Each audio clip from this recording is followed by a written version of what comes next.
Selamat sore, Profesor Vincent Gasper. Ya, selamat sore. Juga ini Zoom ini kita akan sharing ke sosial media yang di di sosial media saya, Mulyono Subroto, untuk supaya bisa memberikan satu edukasi kepada masyarakat di NTT umumnya dan khususnya di Kota Kupang. Ya. Saya sengaja mengundang Profesor agar bisa memberikan kontribusi pemikiran kepada saya pribadi dan juga kepada masyarakat. Saya akan persilahkan Profesor Vincent Gasper untuk mewawancarai saya, dan saya bersedia menjawab dengan kejujuran dan dengan pemikiran-pemikiran yang sudah saya setting sebelum saya ingin mencalonkan diri sebagai legislatif ini. Ya, saya beri kesempatan kepada Profesor, cuma mohon tanyanya satu persatu, Prof. Ya. Silakan, Prof. Oke, selamat sore Pak Mulyono Subroto dan pemirsa dan halayak yang akan tertarik untuk mendengar katakanlah diskusi ini. Saya sebagai seorang ilmuwan ya jarang untuk mengendorse orang untuk memilih ya. Jadi saya di dalam hal ini akan mewakili meskipun saya bukan masyarakat yang berkartu penduduk NTT karena tidak punya hak memilih di NTT, tapi saya akan mewakili masyarakat NTT ya. Dan latar belakang saya kira nanti Pak Mulyono Subroto bisa melengkapi lagi siapa saya sesungguhnya gitu ya. Ya. Saya ini adalah orang yang dari desa ya, dari sekolah yang tidak terkenal, kemudian menjadi sopir angkot, sopir bemo dan sebagainya, memperoleh hinaan-hinaan yang segala macam, tapi saya punya satu tekad saja adalah sukses menjadi orang ya tidak bergantung lagi kepada orang lain gitu, ya. Jadi pertanyaan saya kepada Pak Mulyono Subroto yang pertama yang sangat kritis. Selama ini saya belum terlalu mengenal Pak Mulyono Subroto secara mendalam ya. Yang saya tahu bahwa beliau ini adalah seorang motivator ya, malah kadang-kadang ada sebutan satu-satunya motivator perubahan di NTT gitu ya, sering muncul di Nusa Tenggara Timur ya, Nusa Tenggara Timur, sering muncul di TVRI, sering muncul di postingan-postingan di Timor Express dan sebagainya ya. Sekarang pertanyaan saya adalah kan Pak Mulyono Subroto sudah puluhan tahun lah ya jadi menjadi motivator di NTT ya. Kok tidak berubah NTT itu? Cara berpikirnya juga sama, ya dengan zaman saya dahulu gitu. Pola pikirnya juga sama gitu.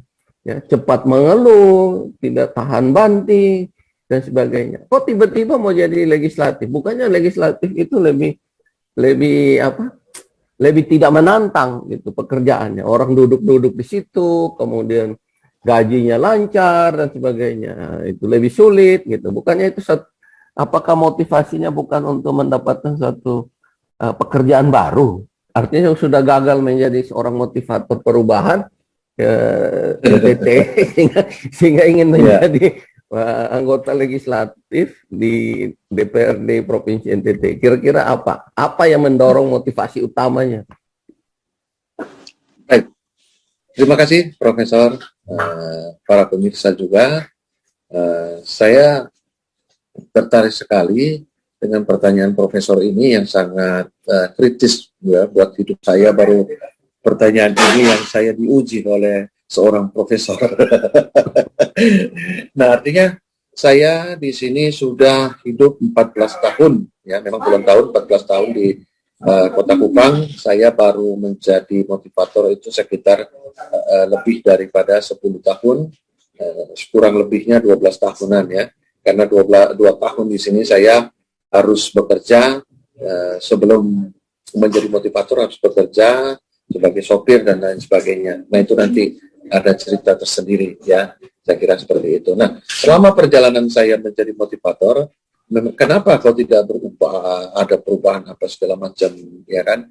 Karena kekuatan saya hanya memberikan sebuah attitude atau edukasi kepada mereka yang ingin merubah sebenarnya. Karena apapun yang saya bicarakan itu tidak bisa menggantikan apa yang mereka harus lakukan. Seperti apa yang saya bicarakan. Sehingga saya hanya berbicara tentang perubahannya itu tergantung kepada dirinya sendiri. Nah, ketika saya sudah 14 tahun di Kota Kupang ini, otomatis saya sudah keliling di hampir seluruh daerah di Nusa Tenggara Timur ini, yaitu dari Flores, Maumere, kemudian Ende, Bejawa, Ruteng, Labuan Bajo, kemudian ke Atambua, kemudian ke Alor, Rote, ya, yang saya kunjungi Rote terakhir bulan lalu, kemudian Soe, hampir semua saya sudah datangi daerah-daerah di NTT ini. Kemudian saya melihat bahwa kerinduan saya yaitu bagaimana mengedukasi, bagaimana meningkatkan pendidikan.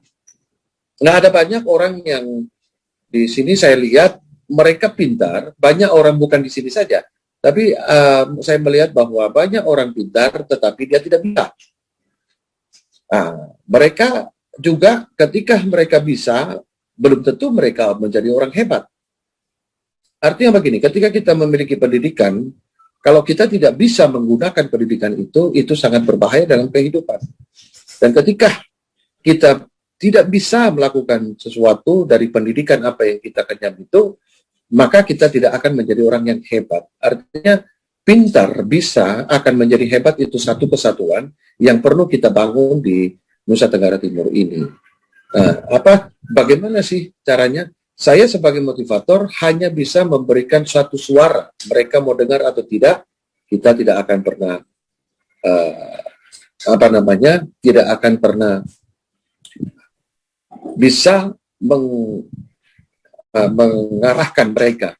Tapi ketika saya memiliki kedudukan yaitu di legislatif, berarti saya juga bisa memberikan suara kepada birokrat untuk supaya bisa ditingkatkan semua apa yang saya bicarakan tadi.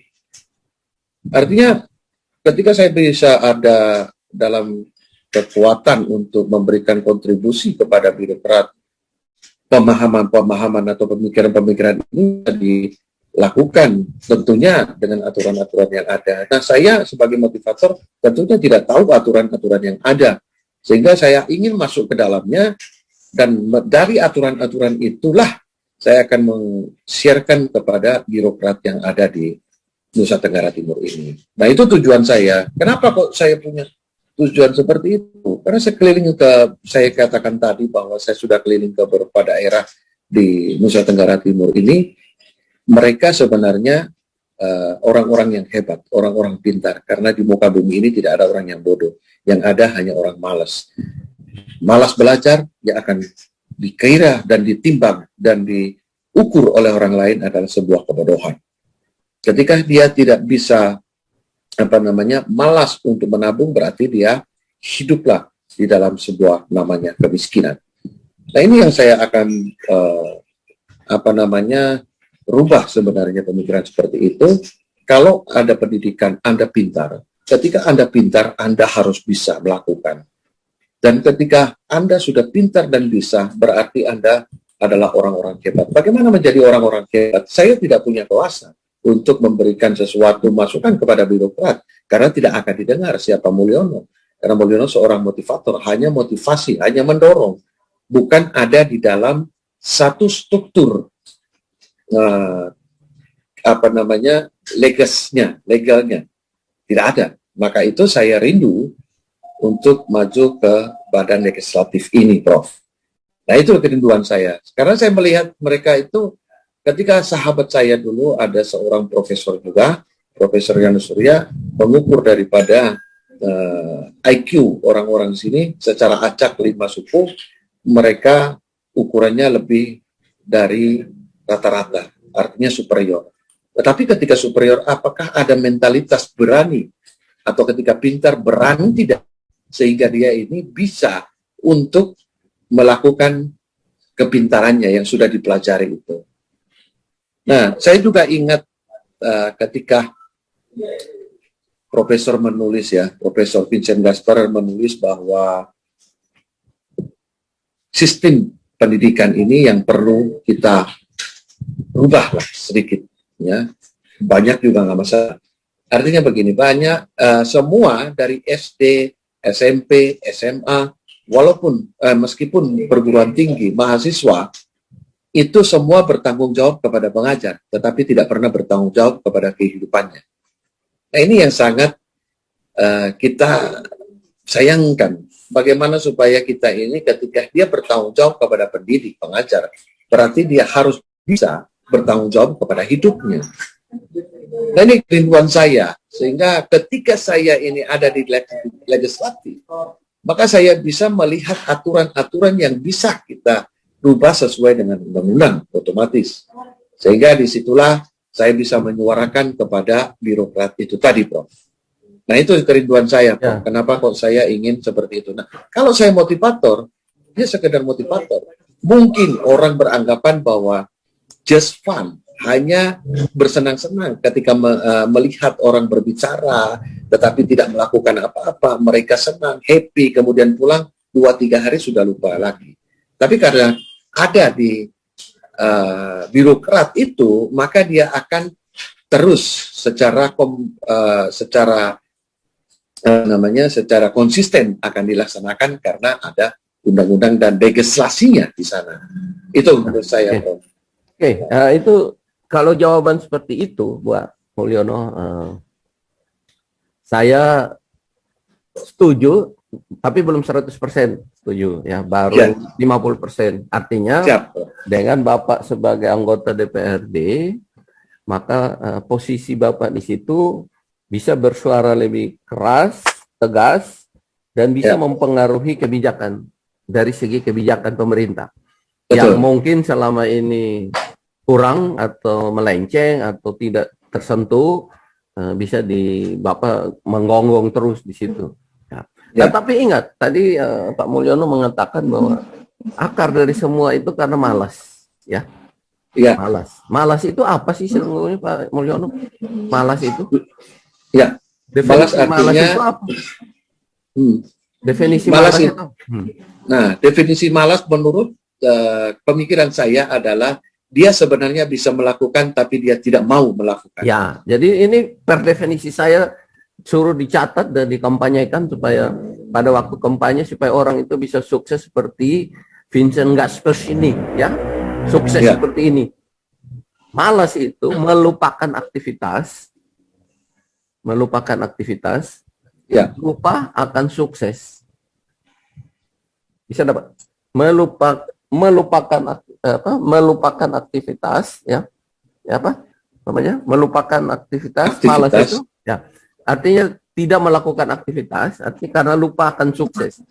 Jadi orang sukses itu sebenarnya tidak tergantung daripada kualitas pemerintah, tidak tergantung pada kualitas anggota DPRD, tergantung pada kualitas pribadi dia sendiri. Orang itu setuju. Dia sukses itu dari dalam dirinya sendiri.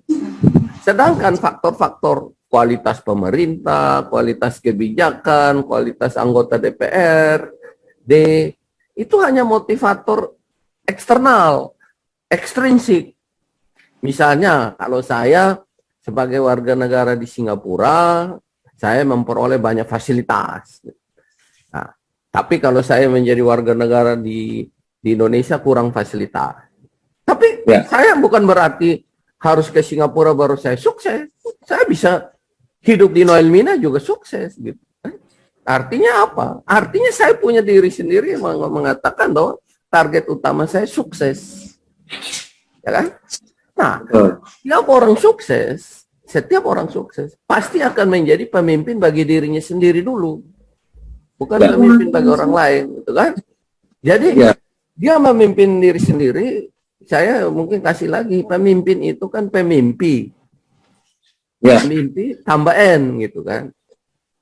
pemimpi itu orang yang punya hayalan besar mau sukses gitu. Ya. Saya dulu masih sopir angkot juga udah punya hayalan tinggi. Ya, mau sekolah setinggi mungkin, ya profesor doktor itu bukan abal-abal ini profesor doktor ITB, bukan abal-abal, bukan ini sertifikasi internasional. Jadi kalau saya endorse Pak Mulyono Subroto, kualitas Pak Mulyono Subroto yang harus saya endorse, bukan masyarakat NTT. Jadi kalau Pak Mulyono Subroto ini tidak sama sukses dengan saya, ya gagal juga sebenarnya Pak Mulyono Subroto. Bukan, benar ya. Kan? Gitu. Benar. Ya kan gitu, karena kalau ada satu orang yang namanya Mulyono Subroto dan punya pola pikir radikal seperti Profesor Vincent Gasper, mungkin di NTT akan banyak maju gitu. Karena Pak Mulyono Subroto hidup di NTT, yang bahkan mungkin sampai meninggal di NTT gitu kan, dimakamkan di NTT mungkin karena darahnya sudah darah NTT kan. Kalau saya memang bukan ini, saya hanya numpang lahir di NTT aja gitu ya. Jadi pertanyaan saya berikutnya adalah ya, sekarang program apa yang kalau Pak Mulyono Subroto ini terpilih kan ada 5 tahun ya. Betul. Di situ. Katakanlah sekarang bernegosiasi ya, kita bernegosiasi dengan Tuhan dulu supaya Tuhan menunjuk Pak Mulyono Subroto. Karena saya setuju NTT itu nanti Tuhan tolong, betul. Karena kalau orang-orang malas semua pasti nggak bisa. Gitu. Betul. Padahal sebenarnya itu nasib tergantung tindakan. Nasib tergantung tindakan saya, bukan tergantung Tuhan. Tapi apa boleh buat karena orang-orang malas. Maka sekarang yang perlu tindakan itu Pak Mulyono Subroto, bukan orang di Sumba sana atau orang di Pulau Flores. Jadi sekarang kan Pak Mulyono Subrotonya tindakan apa yang pertama kali akan dilakukan selama proses itu menjadi anggota DPR. Anggaplah sekarang dilantik, mulai hari pertama apa yang akan konkretnya apa mulai dilakukan. Baik, terima kasih Prof. Terima kasih, ini sangat kritis sekali sehingga perlu pemikiran yang betul-betul dan komitmen apa yang akan dipikirkan dan juga dituangkan di sini. Jadi di sini ini saya punya program yaitu terutama adalah pendidikan. Karena dimanapun daerah itu mau maju, 3 daripada struktural dari pemerintahan itu harus bersatu, yaitu pendidikan, kesehatan, dan juga ekonomi. Ketika kita pendidikan itu bagus, program saya adalah bagaimana kita memajukan semua murid-muridnya yang otomatis saya ingin berkolaborasi dengan mereka-mereka sekolah-sekolah mungkin yang ada di Jawa atau di luar sana yang berhasil mendidik daripada muridnya menjadi orang-orang hebat. Artinya bukan siapa kita sekolah, tetapi bagaimana kita bersekolah. Itu yang akan terutama. Artinya kita bisa mengcopy daripada semua pengajaran-pengajaran yang ada di luar sana yang kemudian bisa menjadi sukses. Gitu. Itu yang pertama saya harus lakukan. Bagaimana caranya? Ya pasti saya akan mengundang para pemikir-pemikir ya di Jakarta sana, pokoknya di luar lah yang mereka berhasil. Nah itu program saya untuk mengajak mereka bagaimana menyusun sebenarnya orang ini bisa menggunakan, bisa mengatur diri sendiri agar diri sendiri itu bisa melakukan apa yang dia pelajari nantinya. Nah itu program saya yang pertama. Kemudian ketika itu sudah ada, maka saya harus menggunakan jaringan saya, yaitu tentang ekonomi. Ekonomi kita penghasil seperti bisa nanti para investor dibawa ke sini. Artinya mereka ini sebenarnya mau dan sangat-sangat mau jika ada peluang di semua daerah. Artinya pengusaha itu, kalau di lubang semut saja bisa investasi dan mendapatkan uang, maka dia akan investasi di lubang semut itu. Sedangkan kita ini bukan lubang semut, tetapi lubang di mana kita ini punya beberapa unggulan di Nusa Tenggara Timur ini. terutama palau hijau. Palau hijau itu tanaman, bisa pisang dan segala macam, mente dan segala macam itu ada. Bahkan ada di Atambua itu namanya kacang hijau yang butak itu, yang tidak mengkilap itu terbagus. Saya pernah ketemu sama seseorang pengusaha di Surabaya itu yang pernah datang ke sini. Kebetulan saya cuma kenal, dikenalin oleh teman saya juga. Dia bilang bahwa kualitas daripada kacang hijau sangat bagus yang ada di sana. Ya, kita melihat bahwa ekonomi ini akan berjalan kalau kita mempunyai jejaring di luar sana. Nah, kebetulan saya ini memang asal dari Jawa, tetapi saya punya hati untuk NTT. Nah, ketika saya di Jawa itu pasti saya banyak teman, banyak relasi, banyak jaringan, sehingga kemungkinan besar saya bisa memberikan jalan menampung itu untuk memfasilitasi supaya semua keadaan ekonomi itu berjalan. Kemudian di kesehatan, yang saya katakan tadi, tiga struktur ini harus kuat di sebuah ini. Nah, ketiga kesehatan artinya bahwa kita melihat bahwa kesehatan di sini sebenarnya kita bisa dengan apa yang dihasilkan oleh alam kita di NTT. Saya bukan orang lain, kakak saya sendiri di Surabaya, di Jakarta. Saya tanya apakah ada pohon kelor di sana. Sangat susah di sana untuk pohon kelor itu di sana. Nah, sedangkan di NTT kita tancap saja tetangga kita malah pagarnya semua memakai pohon kelor. Betapa mudahnya kita melihat kesehatan itu yang penuh gizi itu kita konsumsi. Sedangkan di Surabaya itu jangankan pohonnya, no? Yang dijual di supermarket pun hampir-hampir tidak semua supermarket ada jual itu. Mereka diolah menjadi teh kelor apa segala macam. Itu sederhana sekali. Teh kelor yang paling laku. Sebab keluarga saya, kakak saya lebih memilih minum teh kelor yang ada di sana. Dan ampasnya itu dimakan. Nah, itu kesehatan. Ya, ini contoh kesehatan, contoh kecil lah kesehatan. Kemudian ikan kita ini sangat berkualitasnya sangat tinggi di sini. Saya dari kecil suka makan ikan, Prof. Ya, saya suka sekali makan ikan di waktu kecil. Suka sekali, apalagi hatinya itu yang pahit itu. Saya makan. Anak saya ajarin mulai dari sekarang ini makan hatinya yang suka dibuang sama orang-orang di sini. Saya suruh makan hati yang pahit itu. Ya, lama-lama anak saya senang. Empedu. Nah, itu sebenarnya di situ yang proteinnya sangat tinggi gitu loh. Itu yang sangat bagus ikan di sini. Nah, ini bisa kesehatan bisa dikelola. Bagaimana cara mengelolanya? Pasti tentunya kita butuh investor. Kalau tidak investor berarti kita akan bekerja sama dengan birokrat yang menangani bidangnya. Nah, kalau saya sebagai motivator pasti bisa ada kekuatan untuk menanyakan itu semua, untuk mengatur itu semua. Tetapi ketika saya menjadi seorang legislatif, maka saya akan bisa memberikan sesuatu kontribusi, suara untuk supaya kita bisa memajukan NTT ini. Nah, itu Prof, yang program saya. Jadi ini sekedar ini sebelum pertanyaan berikut. Yang tadi ikan yang itu pernah membaca di dalam Alkitab nggak? Ikan yang pahit itu.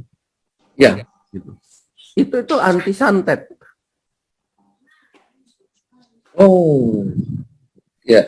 Kalau makan itu terus, kemudian hatinya itu kepada Tuhan, maka akan menjadi pemberani, orang pemberani. Ya, tidak takut disantet. Jangan duduk diam aja jadi anggota DPRD, itu udah penakut.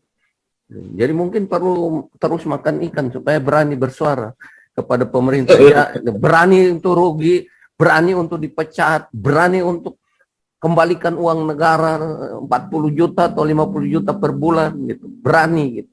Saya kembalikan pegawai negeri sipil, saya berani dan merantau ke Jawa gitu. Itu karena sudah terbiasa makan ikan yang oleh orang dibuang gitu. Ya. Sampai sekarang itu saya makan itu, isi perut ikan itu. Isi perut saya makan. Nggak ada santet itu. Nah, karena manusia sukses itu adalah manusia pemberani, gitu. Bukan manusia penakut. Itu baca di 2 Timotius 1 ayat 7. Jadi Gitu. Nah sekarang, apakah sekarang pertanyaan ketiga, Ya, Pak Mul berani, nah sekarang pertanyaan, berani dengan satu tekad, berani untuk melawan semua yang negatif-negatif, diajak korupsi, berani melawan enggak? Diajak manipulasi SPJ, perjalanan, dinas, studi banding, berani melawan enggak? Nah, seperti Pak ya. Ahok begitu. Nah, berani enggak dulu? Nah, karena orang NTT itu butuh orang seperti Pak Ahok itu. Berani transparan, berani tunjukin di website, ini penghasilan saya ini. Berani enggak dulu? Jujur aja dulu, berani jujur nggak, itu aja gitu. Nah kalau nggak berani jujur, apapun mau diucapkan itu orang nggak percaya gitu. Nah gitu kira-kira begitu. Nah gitu. Berani nggak dulu? Saya sudah menjadi motivator selama 10 tahun lebih, dan saya melakukan apa yang saya ucapkan. Ya. Kenapa kok saya melakukan apa yang saya ucapkan? Karena saya punya tanggung jawab memberikan motivasi kepada orang lain. Bagaimana saya bisa memberikan satu motivasi kepada orang lain yang ada bobotnya, ada karismanya di situ, ada kekuatannya di situ kalau saya tidak melakukannya. Ya. Nah, itu yang saya punyai. Sehingga saya dengan berani mengatakan bahwa ketika ada yang hal-hal negatif itu, saya tidak akan melakukan itu. Kenapa? Karena juga saya diajar oleh gembala saya juga, dan juga banyaklah teman-teman saya juga, termasuk profesor juga, memberikan masukan-masukan kepada saya juga. Artinya bukan masalah berani atau tidak beraninya, tetapi mau tidak melakukannya ketika kita ini diajak seperti itu. Sedangkan saya mengajak orang untuk melakukan yang terbaik. Ya tahu? Ketika saya mengajak orang-orang melakukan yang terbaik, berarti saya bertanggung jawab dengan apa yang saya bicarakan, yaitu bertanggung jawab kepada yang saya lakukan. Nah, jadi pertanyaan itu pastinya saya sudah terjawab dengan kehidupan saya. Saya lebih berani rugi diri saya daripada saya menggunakan akal untuk mendapatkan sesuatu yang tidak baik. Oke. Artinya saya sudah melakukan. Jadi sekarang artinya begini Pak Mulyono.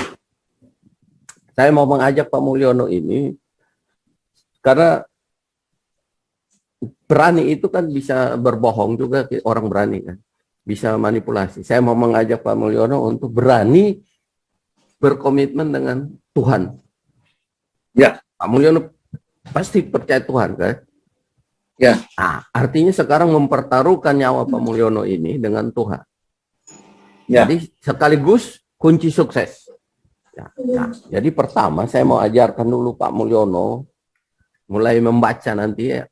Ajak orang-orang NTT supaya belajar juga, termasuk pendeta-pendeta atau apa semua, belajar dulu gitu ya. Ulang, gitu. Jangan belajar teori aja ya.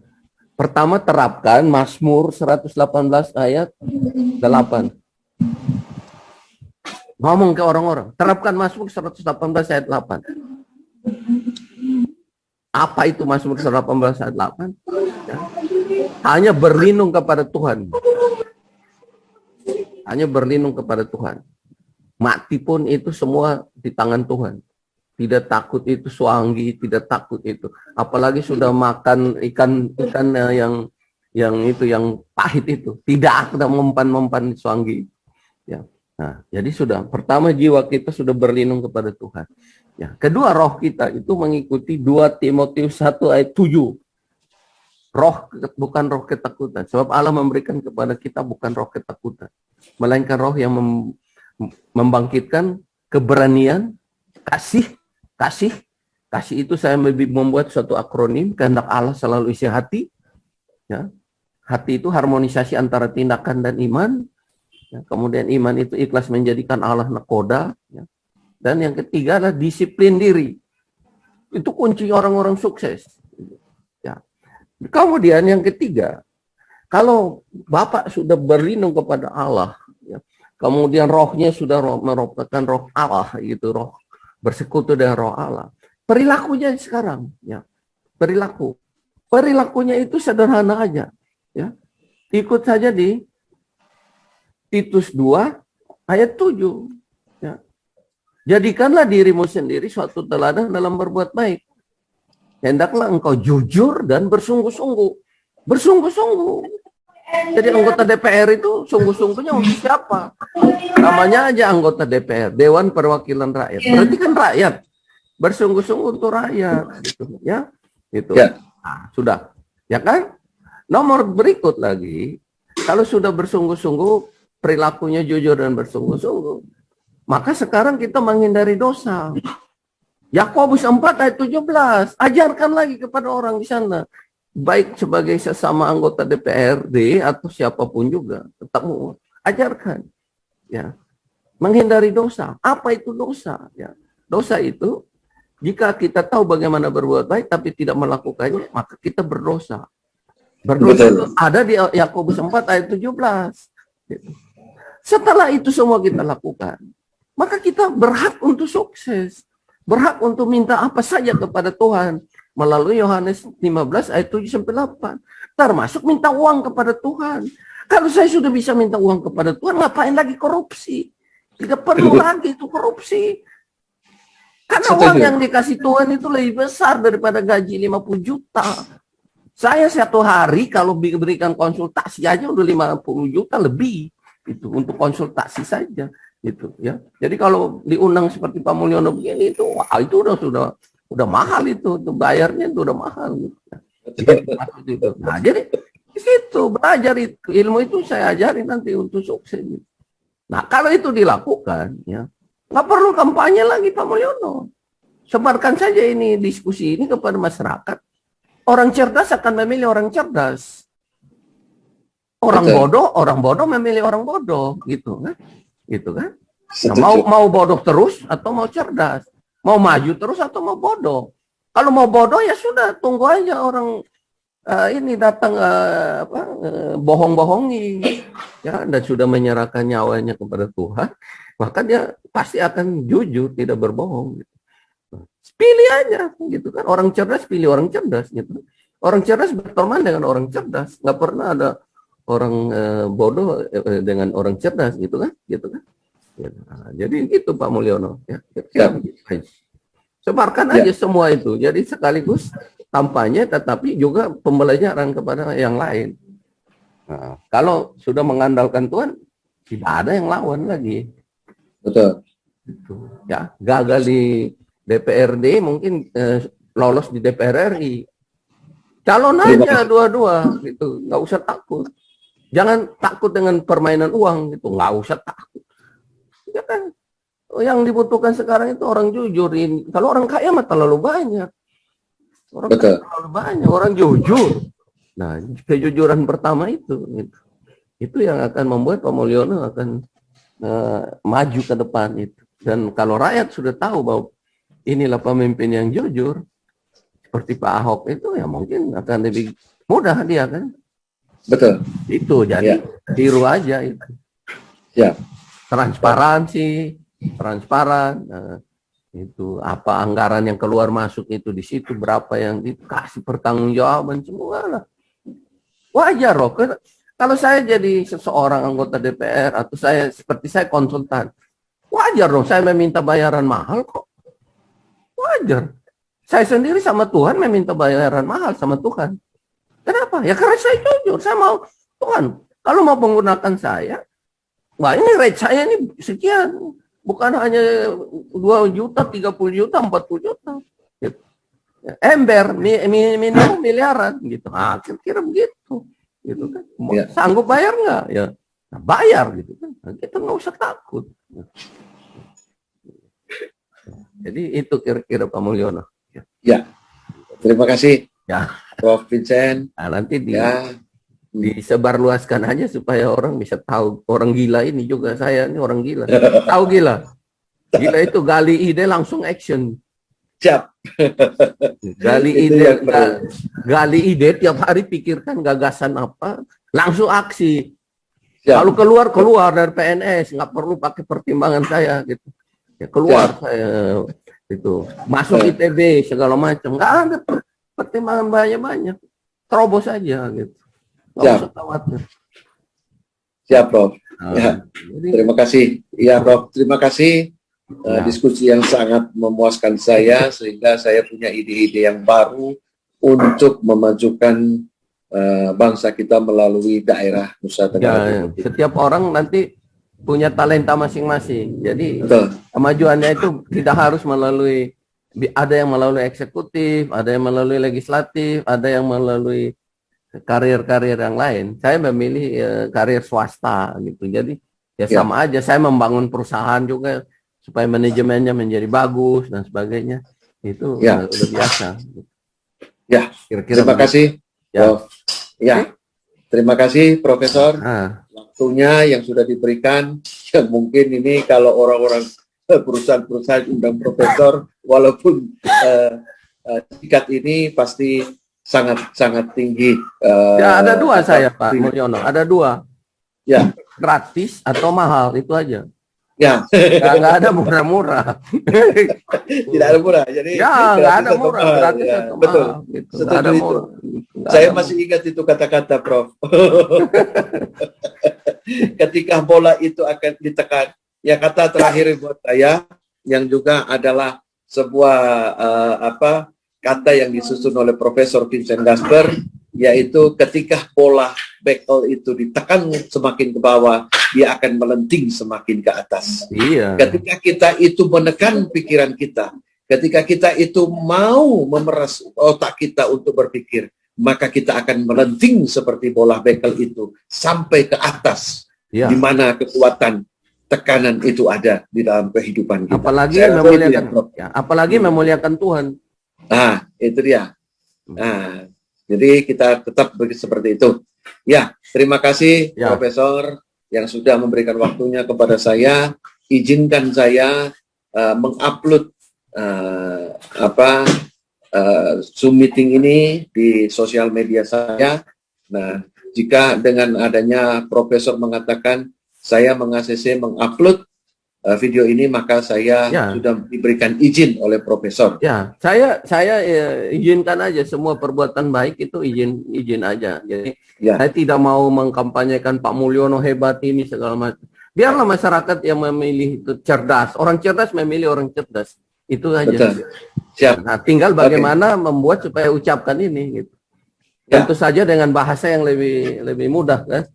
Ya, baik Profesor. Oke. Terima kasih atas waktunya dan Tuhan memberkati kita semua. Ya, sama-sama.